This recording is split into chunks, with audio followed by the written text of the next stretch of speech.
Bonsoir à tous. Donc nous continuons dans nos halachot de Shabbat. Nous allons parler de Bichoul encore une fois. Et je voulais terminer le sujet qu'on avait entamé à la fin de la dernière séance. Mais d'abord, j'aimerais vous faire part d'une petite expérience. Une fois quand j'étais à la Yeshiva à Manchester, j'avais été invité à vendredi soir chez une famille. Et ils nous avaient servi le plat habituel qu'on servait dans toutes les familles de Manchester, du poulet, du kugel, et le poulet était chaud. Et moi, je voulais mettre de la mayonnaise sur le poulet. Et j'ai été très surpris quand le Baal Habayit, le maître de maison qui nous avait accueillis, m'a dit attention, non, surtout pas la mayonnaise sur le poulet, c'est un problème de bichou. Et ça m'avait particulièrement surpris parce que j'avais pas été habitué à cela. En général, quand on est dans l'assiette, ça y est, c'est terminé. Et je me suis rendu compte que c'était un débat de longue date. Donc j'ai commencé à vous parler justement à la fin du dernier chapitre, et je regrette encore aujourd'hui de ne pas avoir su répondre. Et c'est pour ça qu'il faut connaître les halachot, comme ça on sait exactement à quoi on a affaire, qu'est-ce qui est en train d'être dit. J'aurais peut-être pu me permettre à ce moment-là de mettre de la mayonnaise sur mon poulet. En tout cas, on avait vu qu'il y a une notion de cuisson pour les dérivés du feu, n'est-ce pas? Ce qu'on appelle toldot ha'esh. On avait vu qu'un keli rishon, que la casserole qui était posée à même la source de chaleur, posée sur la plata en l'occurrence, même une fois qu'on l'avait retirée, était capable d'être mévachel, puisque c'est toldot ha'esh. En revanche, une fois qu'on a transvasé le contenu du keli rishon dans un keli sheni, on avait dit qu'il n'y avait plus de cuisson, sauf pour des aliments très particuliers qu'on appelait les kalé à bichoul, qui étaient faciles à cuire. Donc maintenant, est-ce que ça s'applique à tout? A priori, quand on parle de keli sheni, on parle de liquide qui a été transvasé d'un keli rishon à un keli sheni. L'ustensile premier contenait un liquide bouillant, et une fois qu'on l'a déversé dans un autre récipient qui lui avait les parois froides, eh bien il a perdu de l'énergie, il a perdu de l'intensité, il a perdu de sa chaleur, et même s'il est encore brûlant, yad solededbo, il n'est plus en capacité de cuire. Ce n'est plus toldot ha'esh, en tout cas plus suffisamment pour pouvoir cuire un aliment, sauf s'il est, encore une fois, kal habichoul, facile à cuire. Eh bien, a priori, ce principe il s'applique à tous les aliments. Et donc de la même manière, quand vous avez une barquette avec des morceaux de poulet sur la plata, et que ces morceaux de poulet, vous les avez transvasés, vous les avez mis dans une assiette, l'assiette est en keli sheni, eh bien, là aussi, il n'y a plus de problème de cuisson. Sauf si on parle de kalé à bichoul, de choses faciles à cuire. Donc la mayonnaise, en l'occurrence, c'est principalement de l'huile. C'est vrai qu'il y a de l'œuf mélangé dedans, mais on peut dire que c'est pas vraiment kalé à bichoul. Ça va pas devenir de l'omelette. A priori, tout ce qui est liquide, on ne parle pas de kalé à bichoul. En tout cas, disons que quand vous l'avez mis dans un plateau et qu'ensuite vous l'avez mis dans l'assiette, là c'est keli shlishi, il n'y a vraiment plus aucun souci de kalé à bichoul normalement, c'est keli shlishi. Alors, ça c'est effectivement ce que pense le Shulchan Aruch, et c'est ce que pense le Rama. Eux ne font aucune différence, et il me semble même qu'ils parlent explicitement de keli sheni à propos d'un aliment solide. C'est-à-dire que même si c'est un poulet, même si c'est une pomme de terre, même si c'est un aliment qui n'épouse pas les parois du keli sheni, on parle quand même de keli sheni. Mais le char, le Magen Avraham, qui sont des acharonim particulièrement influents, eh bien eux pensent que une fois que tu as transvasé du liquide dans un autre keli, là tu parles de keli sheni, parce qu'il épouse les parois, et donc là il y a perte de chaleur, et donc là tu peux parler de perte d'énergie et de perte du statut de toldot ha'esh, et que ça ne peut plus cuire, que ça n'est plus mévachel. Mais en revanche un poulet qui lui est simplement posé, il est bouillant, il est simplement posé sur le keli sheni. Tu ne peux pas dire qu'il a perdu de son énergie. Il y a une énergie qui est emmagasinée dans ce morceau, qui n'a pas été influencée, qui n'a pas été perdue par le fait qu'il a été transvasé. Donc, mettre des épices sur un poulet qui est passé de la plata à mon assiette, ça reste un problème d'après le Magen Avraham et d'après le Char. Alors, qu'est-ce qu'il faut faire? qu'est-ce qu'il faut faire? Est-ce que j'ai le droit d'épicer mon poulet? Est-ce que j'ai le droit de mettre de la mayonnaise sur mon poulet? Est-ce que ça pose un problème de bichoul? Eh bien, selon le Shach, le Magen Avraham, oui. Mais, étant donné que le Mechaber et le Rama pensent que c'est permis, mais à Ikaradine, selon la stricte halakha, c'est permis. C'est permis, même si c'est encore bouillant, surtout si c'est dans un keli shlishi. Alors quand c'est dans un keli shlishi, il n'y a plus aucun problème. Dans un keli sheni, à la limite, on pourrait dire qu'on craint les calés à bichoul, on craint ce qui est facile à cuire, quand les épices sont réduites en morceaux, quand réduites en poudre, quand on parle d'aliments extrêmement légers comme ça, fins. Alors oui, peut-être dans un keli sheni, mais dans un keli shlishi, quand vous avez mis ces morceaux de poulet, ces morceaux de poisson dans un plateau, et qu'ensuite vous les avez servis dans une assiette, c'est un keli shlishi. Là, normalement, mais avec Ikaradine, il n'y a plus aucun problème. La stricte halakha, c'est permis. Cependant, étant donné qu'il y a le Magen Avraham et le Shach, il est bon, il est mieux, c'est conseillable, c'est encouragé d'attendre que le morceau ne soit plus bouillant, simplement chaud. Là, on est tranquille, il n'y a plus aucun problème de bichoul. Et il faut savoir que la notion de ce qu'on appelle ma'achal gouche, aliment solide, qui n'épouse pas les parois, ça ne concerne que les aliments qui conservent leur forme.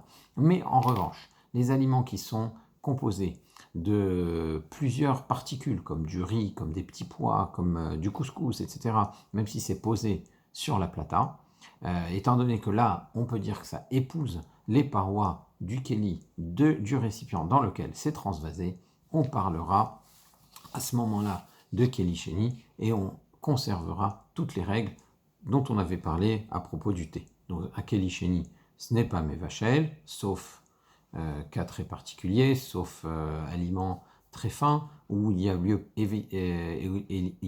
éventuellement de craindre les calés à bichoul, les aliments faciles à cuire.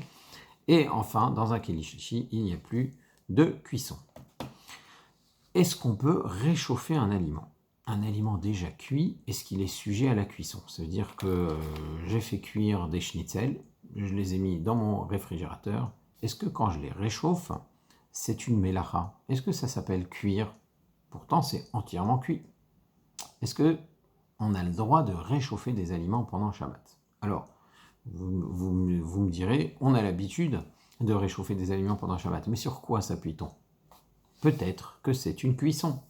Eh bien, la Gemara, dans Masechet Shabbat, Daf Kuf Mem He, elle dit explicitement que En Bishul Achar Bishul. Il n'y a pas de cuisson post-cuisson. Une fois qu'un aliment est déjà cuit, quand je le fais réchauffer, ce n'est pas une nouvelle cuisson, c'est faire réchauffer. Réchauffer, ce n'est pas une mélacha, ce n'est pas un travail. Il n'y a pas de transformation de l'aliment. Et étant donné qu'il n'y a pas de transformation de l'aliment, il n'y a aucun interdit de bichoul à réchauffer un aliment. L'exemple que donne la Gemara, c'est celui de la poule de Rabbi Abba. Rabbi Abba était malade et il était dans l'incapacité de mâcher des aliments. Donc, pour pouvoir consommer des protéines, de la viande, il fallait cuire une poule et la faire cuire à nouveau, et la faire cuire à nouveau autant de fois que possible pour en faire une soupe. La poule était réduite en liquide. Donc, c'est ça ce que mangeait Rabbi Abba durant sa maladie. Donc, il est clair que pour un aliment comme le poulet, comme la viande, comme des aliments solides, comme cet exemple que donne la Gemara, il n'y a pas de bichoul achar bichoul, il n'y a pas de nouvelle cuisson. En revanche, la question qui se pose, c'est est-ce que ce principe que donne la Gemara s'applique à tous les aliments? Après tout, un aliment liquide qui a refroidi, de l'eau qui a refroidi, elle est peut-être dans le même état qu'avant la cuisson. Donc peut-être que faire réchauffer un liquide, faire réchauffer un bouillon pendant Shabbat, là ça s'appelle cuire. Qui me dit que quand on dit en bichoul achar bichoul, ça n'est pas qu'une règle qui s'applique à des aliments solides? Eh bien, c'est un débat entre les Rishonim, c'est un débat entre les décisionnaires médiévaux. D'après Rambam, effectivement, le principe est un principe général. En bichoul achar bichoul. Un aliment déjà cuit, le réchauffer à nouveau, eh bien, ce n'est pas une cuisson. Certes, c'est ce que pense le Rambam.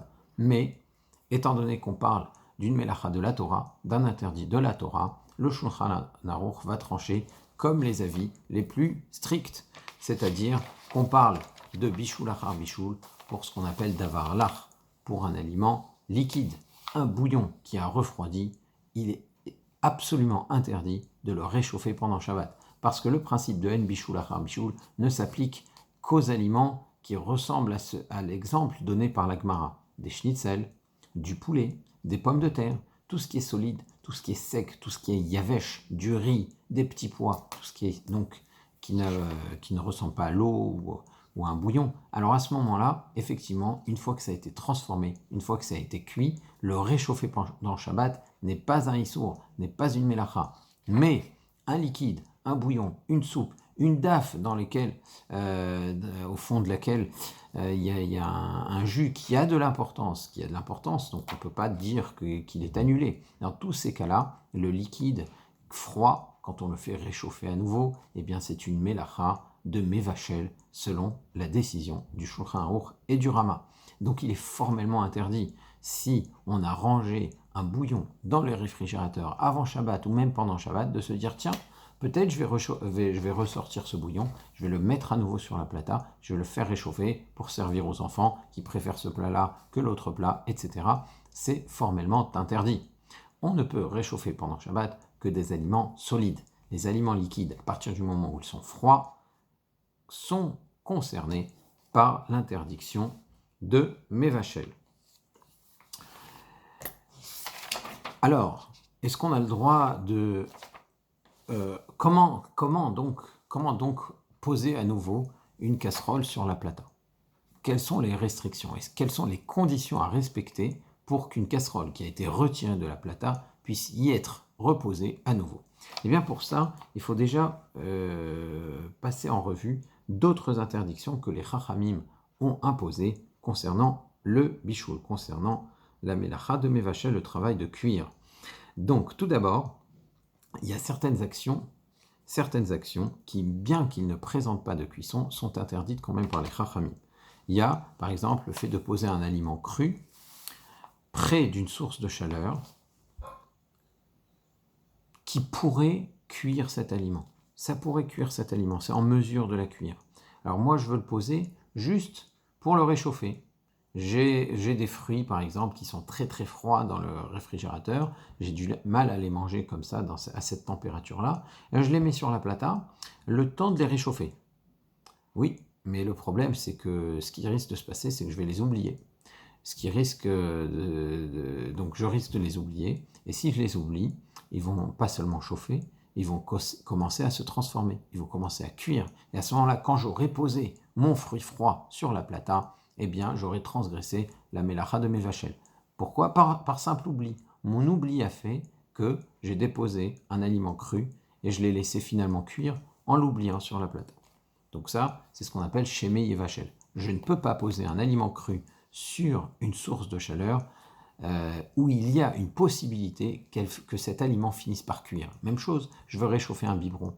J'ai que du lait froid et je ne peux pas donner ce lait froid comme ça à mon enfant. J'ai envie que ça aille vite. Donc au lieu d'attendre que à température ambiante ça tiédisse, alors je veux le mettre sur la plata. Ah ben oui, mais sur la plata, ce qui risque de se passer, c'est qu'à un moment donné, le lait, il ne va pas se contenter de se tiédir, d'être à température ambiante, il va finir par chauffer, il va peut-être même finir par cuire. Donc j'ai intérêt à m'en souvenir à temps, mais je risque de l'oublier, simplement parce que je risque de l'oublier. Alors j'ai l'interdiction, même si je sais pertinemment que dans 5 minutes, je vais venir et que ça ne sera pas encore cuit. Ça n'aura même pas chauffé complètement, ça sera juste à température ambiante. Même si j'ai la ferme intention de venir et de retirer le biberon à temps, eh bien c'est interdit, c'est ce qu'on appelle Shemé Yavachel, de peur qu'il ne cuise. Donc ça c'est une première chose à savoir, un premier interdit que les Chachamim ont imposé, même si il ne s'agit pas d'une véritable cuisson, puisque je vais le retirer à temps. Oui, mais comme il y a cette chance que je ne le retire pas à temps, alors c'est interdit. Autre chose que les Chachamim ont interdit de faire, parce que ça ressemble à cuire. Ce n'est pas une véritable mélacha de cuire, mais ça ressemble à cuire. Poser une casserole sur une cuisinière qui est entièrement cuite. Si entièrement cuit, ça contient un aliment yavesh, donc il n'y a pas de problème, c'est froid. Mais je le pose sur une cuisinière. Je pose sur une cuisinière qui est chaude. Eh bien, on va dire que c'est un feu couvert. J'ai mis une plaque métallique, comme ça se fait beaucoup en Israël. Donc, c'est une cuisinière, c'est quelque chose qui sert à cuire en semaine. Et je vais mettre ma casserole qui contient mes pommes de terre, mon riz, mes petits pois. Je le mets sur cette cuisinière pendant Shabbat, alors que c'est froid. Je le sors du réfrigérateur et je le mets sur la cuisinière. C'est aussi interdit. C'est ce qu'on appelle Mirze Kemvachel. J'ai l'air d'être en train de cuire un aliment. J'ai l'air de faire les gestes, je suis en train de faire un geste qui ressemble à cuire. Et donc, étant donné que je fais un geste qui ressemble à cuire, alors c'est interdit par les Chachamim. C'est ce qu'on appelle Mirze Kimvachel. Alors, ce qu'il faut bien savoir, c'est que même si personne ne me voit, d'accord, je suis seul à la maison, personne ne sait que je suis en train de le faire, ça reste assourd. Quand on dit Mirze Kimvachel, ça a l'air de cuire, c'est pas parce que les gens vont me voir et vont se dire tiens, celui-là il est en train de cuire pendant Shabbat. Non, c'est pas ça. Le problème, c'est que je suis moi-même en train de faire une gestuelle qui ressemble à la cuisson. Ce n'est pas vraiment. C'est ce qu'on appelle un interdit d'Arbanan. On pourrait appeler ça, on pourrait comparer ça à Ouvdin des Chol. C'est un comportement Chol, c'est pas un comportement shabbatique de mettre une casserole sur une, sur une cuisinière pendant Shabbat. Le Shulchan Aruch tranche donc que ça concerne les aliments secs et il dit que ça concerne aussi les aliments qui ont cuit au four. Et ça, c'est intéressant. Parce que quand tu dis Mirze Kimvachel, j'ai l'air de cuire, je comprends quand c'est une casserole. Mais même quand il s'agit de chalot, quand il s'agit de borékas, d'aliments qu'on cuit au four en général, hein, j'ai un pyrex avec des morceaux de poulet, ben, ça se cuit au four, ça peut-être. Et que je prends ce pyrex avec ces morceaux de poulet, ce borékas, ces chalotes, et que je le mets sur ma cuisinière qui est chaude, sur cette fameuse plaque de métal qui est sur ma cuisinière, sur mon gaz, est-ce que ça pose un problème de Mirze Kemvachel? Après tout, c'est pas sur une cuisinière que je cuis la challah, c'est pas sur une cuisinière que je cuis des borékas, c'est dans un four. Oui, mais comme la cuisinière, c'est un outil qui sert à cuire pendant la semaine, d'après le Shulchan Aruch, il y a là aussi une interdiction de Mirze Kemvachel. Donc je ne peux pas poser des chalotes, des borékas, des poulets, quelque aliment que ce soit, sur une cuisinière pendant Shabbat pour le réchauffer. Parce que c'est Mirze Kimvachel, ça a l'air d'être Mevachel. Ce pourquoi c'est permis, même sur une cuisinière, par contre, c'est si j'ai une casserole qui est posée depuis avant Shabbat sur ma cuisinière, j'ai ma dafina qui m'attend depuis vendredi après-midi. Elle est sur la cuisinière, elle est sur la plata. La plata, c'est un petit peu particulier, on va en parler juste après, mais elle est sur ma cuisinière, et que je pose ma challah sur la casserole, et que je pose mes borékas sur la casserole. À ce moment-là, il n'y a pas de Mirze Kimvachel. Pourquoi? Parce que ce n'est pas une façon de cuire. Quand on cuit sur la cuisinière, on pose à même le feu, évidemment. Donc, quand on cuit dans un four, on le met dans le four et on est au contact, on va dire, il y a la chaleur tournante, etc. Mais par contre, poser un aliment sur une casserole qui est elle-même posée sur la cuisinière, là, il n'y a pas de Mirze Kimvachel. Donc, concernant la plata, est-ce que je peux poser une challah directement sur la plata? Eh bien, c'est lié un petit peu à notre question. Parce que, d'une part, une plata peut cuire, mais d'un autre côté, une plata, ce n'est pas quelque chose dont je me sers tous les jours. Donc, il va y avoir des décisionnaires, comme Rav Ovadia Yosef, comme le Rav Moshe Levi, auteur du Menuchat Ahava, qui vont dire, étant donné qu'une plata, ce n'est pas quelque chose qui sert à cuire habituellement, eh bien, poser ma challah directement sur la plata ne pose pas de problème de Mirze Kimvachel. J'ai pas l'air d'être en train de cuire. Qui cuit sur une plata? Une plata, ça sert à maintenir des aliments au chaud. Ça ne sert pas à cuire. C'est vrai que c'est capable de cuire, mais ça ne sert pas à cela. C'est pas fait pour cela. Ça arrive qu'à Yom Tov, étant donné que je n'ai que ça qui est branché dans ma maison, alors je vais cuire avec. Mais ça ne sert pas à cela. Donc il n'y a pas de Mirze Kimvachel. D'après Rabbi Shalom Essas, d'après Shmirat Shabbat Kilcheta, le Rav Nevirt et d'autres décisionnaires, une plata, étant donné que ça peut cuire, et qu'on s'en sert parfois pour cuire, ça suffit pour que s'impose l'interdiction de Mirze Kimvachel. Donc on ne pourrait pas poser directement la challah, le pain, sur la plata, mais on devrait la poser sur la casserole. Alors la casserole, là j'ai enlevé le problème de Mirze Kimvachel, je ne suis plus en train d'avoir l'air de cuire. Je ne fais plus une action où j'ai l'air de cuire.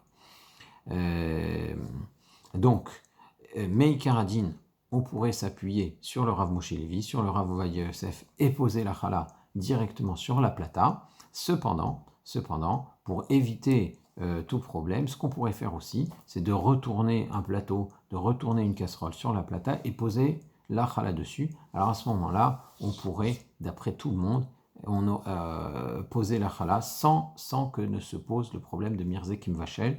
Donc ce qui est fortement recommandé, c'est donc de ne pas mettre la challah directement sur la plata, même si on a sur quoi s'appuyer et que c'est permis, mais de le mettre sur quelque chose de plus, un plateau retourné, quelque chose, même si c'est vide, on sort déjà carrément du Mirzekim Vachel de la façon de cuire. Donc voilà pour les aliments secs. Est-ce que je peux les poser sur la plata pendant Shabbat ou non? La question qui se pose, c'est ma casserole de daf que j'ai retirée pour servir, ma casserole de riz que j'ai retirée pour servir, est-ce que j'ai le droit de la poser sur la plata? Et ça, on le verra Be'ezrat Hashem pour la prochaine séance. Au revoir.